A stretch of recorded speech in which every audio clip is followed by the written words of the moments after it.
যাত্ৰা আমাৰ তিনিচুকীয়াৰ ভাৰেল ঠাইখনলৈ। আপোনালোকে গেছ কৰিব পাৰিছেনে? হয়, মাগুৰী বিললৈ। এয়া আমি যিহেতু বৰজানত থাকোঁ, সেইকাৰণে আমি লক্ষীপথাৰ হাবিৰ ফালেৰে শ্বৰ্টকাট কৰি গ'লোঁ মাগুৰী বিললৈ বুলি। এয়া গৈ আছোঁ লক্ষীপথাৰ হাবিৰ ফালে গ'লে অকণমান শ্বৰ্ট হয়, মানে এয়া মাকুম পালোহি। মাকুম পোৱাৰ পিছতে আমি আমাৰ য'ত যাব বিচাৰিছিলোঁ মাগুৰী বিল, এয়া মাগুৰী বিল পাইছোঁহি আৰু মাগুৰী বিলৰ তেনেই কাষ পাইছোঁহি। এয়া গৈ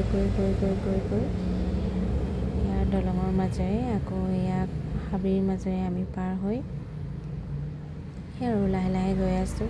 লাহে লাহে বুলি নহয়, তাই এয়া পালোহি মাগুৰী বিল। তাৰপিছত ইয়াতে গৈ আকৌ নাও বুক কৰিব লগা হয়। আমি 800 টকাতে বুক কৰি নাও এখনত উঠিলোঁ।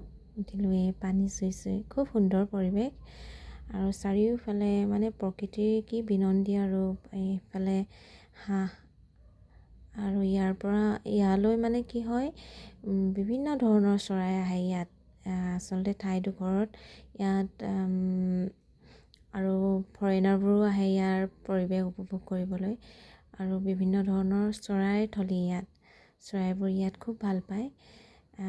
মোবাইলৰ কেমেৰাত ইমানকৈ বন্দী কৰিব নোৱাৰিলোঁ যদিও সেই যিমানখিনি পাৰিলোঁ বন্দী কৰিলোঁ।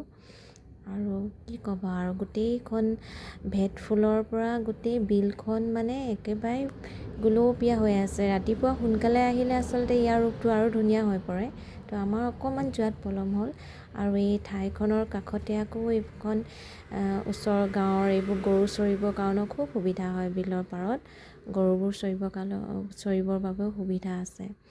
তাৰপিছত এয়া আমি বিল ফুৰি আমি আকৌ ঘূৰি আহিলোঁ।